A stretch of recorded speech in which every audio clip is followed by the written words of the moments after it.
Many of my fellow service members who are here today, veterans, Medal of Honor recipients, how deeply that resonates with us. For those who volunteer to put their lives on the line when duty calls, but to have a president and commander-in-chief who recognizes the cost of that sacrifice and ensuring that war is the last resort, not the first. So thank you for your leadership on behalf of my friends here and all who wear the uniform. We're grateful. Thank you. Tulsi. Congratulations.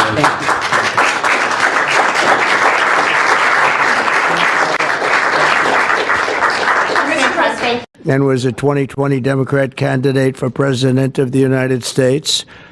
It's not easy, right? It's not so easy. People think it's easy. It's not easy. Throughout her service, Tulsi has always distinguished herself as a leader of the highest caliber. She's earned the respect and admiration and love of Americans on both sides of the aisle as her profound commitment to the values that keep us free, and she really does have those values as much as anybody. In recent years, Tulsi has been a courageous and often lonely voice speaking out against radical left's attacks on free speech and the dangers of an unelected deep state. And I have to say she was very, very strong for me when I was going through all of the fake news and all of the problems that we had with some very sick people. She was always out there. Before I really knew her as well, she was out there defending me, so I appreciated that, Tulsi.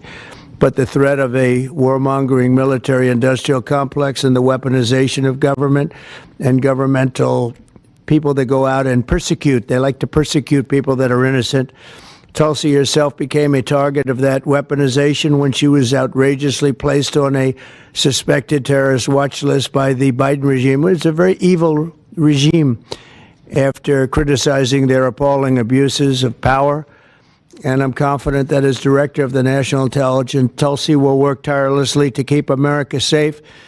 And she's been doing that her entire career. I think it's going to be a very natural day for you when you walk in. It's just have to keep the way you are. Just stay the way you are. She'll be clear-eyed and she'll be focused on the threat of radical Islamic terrorism and lots of other threats, too, threats from within, and give no quarter to America's foreign enemies. At the same time, I'm entrusting Tulsi with the responsibility of overseeing urgently needed reforms to the U.S. intelligence community to protect the rights and the civil liberties of all Americans. She'll provide the American people with transparency, eliminate corruption, shrink the bloated bureaucracy, and restore honesty, integrity, and trust to the national security state.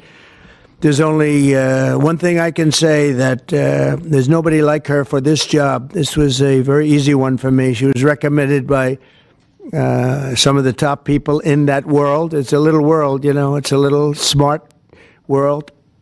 It sometimes can be an evil world when the wrong people are there, but we have the right one. She's had so many great recommendations. I would say Pam was right up there with her, Pam Bondi. She had a lot of I know her a little bit better, and you're doing a fantastic job after about 3 or 4 days, right? You've had a lot of experience, but you've never seen anything like this, Pam. But you're going to do fantastic as the Attorney General, fantastic. So thank you and congratulations. We did this with Pam a few days ago, and this is again my honor. So congratulations to Tulsi, and I think Pam is going to administer the oath, and when she does that, I'll sign your new certificate. Good. Thank you. Thank you very much, everybody.